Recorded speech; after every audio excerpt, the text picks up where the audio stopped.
Assalamualaikum warahmatullahi wabarakatuh. Perkenalkan kami dari kelompok 1 dengan tugas organisasi dan arsitektur komputer yang berjudul Pipeline.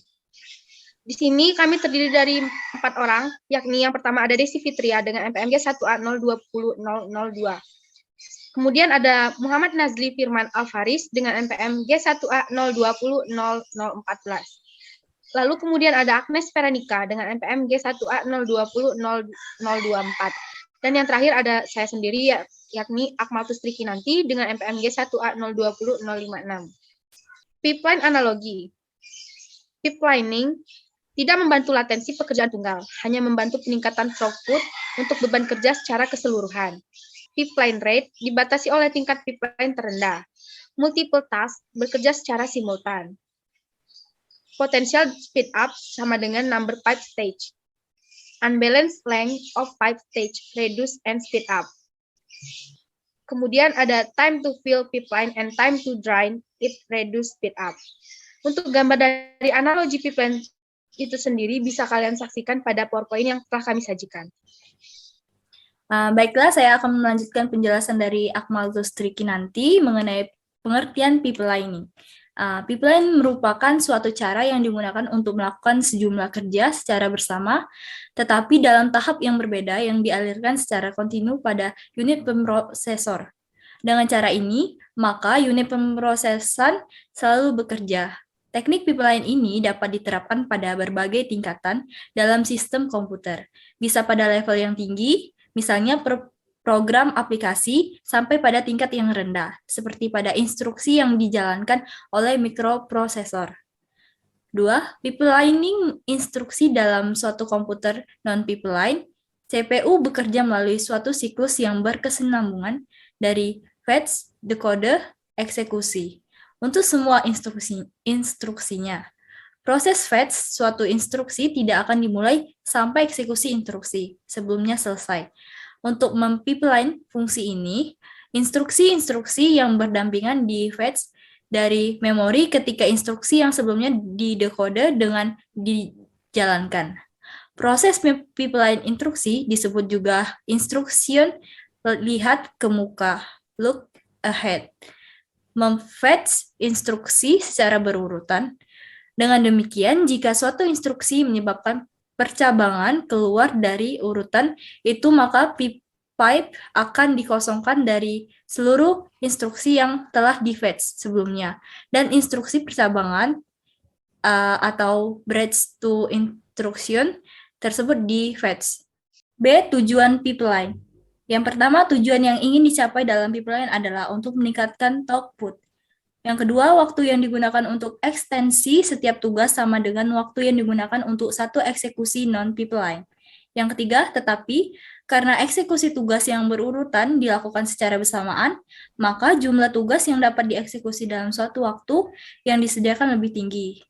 Yang terakhir, hardware pipeline menyediakan throughput yang lebih baik dibandingkan dengan hardware non-pipeline. Di sini saya akan menjelaskan mengenai tahapan pipeline. Pipeline memiliki beberapa tahapan yang antara lain adalah sebagai berikut ini. Yang pertama, mengambil instruksi dan mengumpulkannya.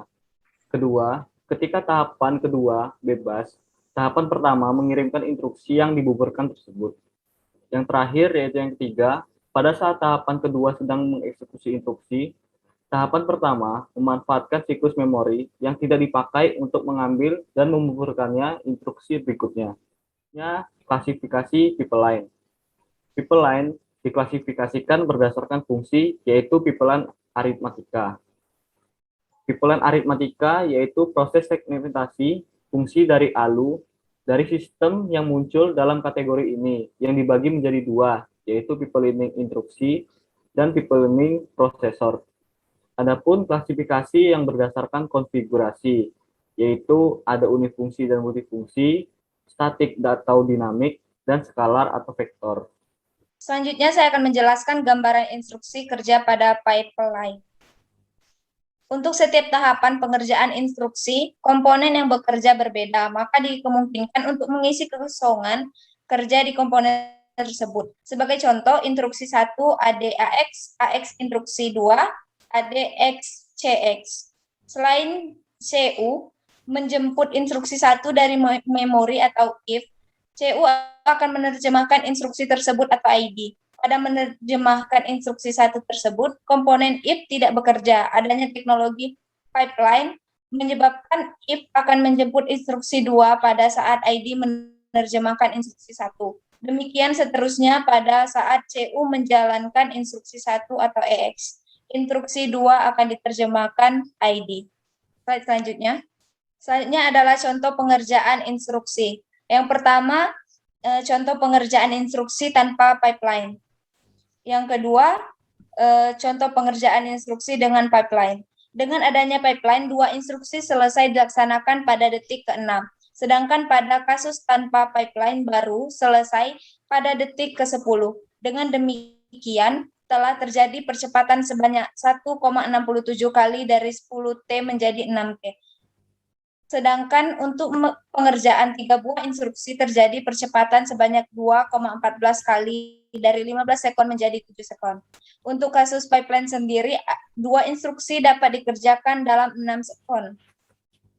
Dan instruksi dapat dikerjakan dalam 7 sekon.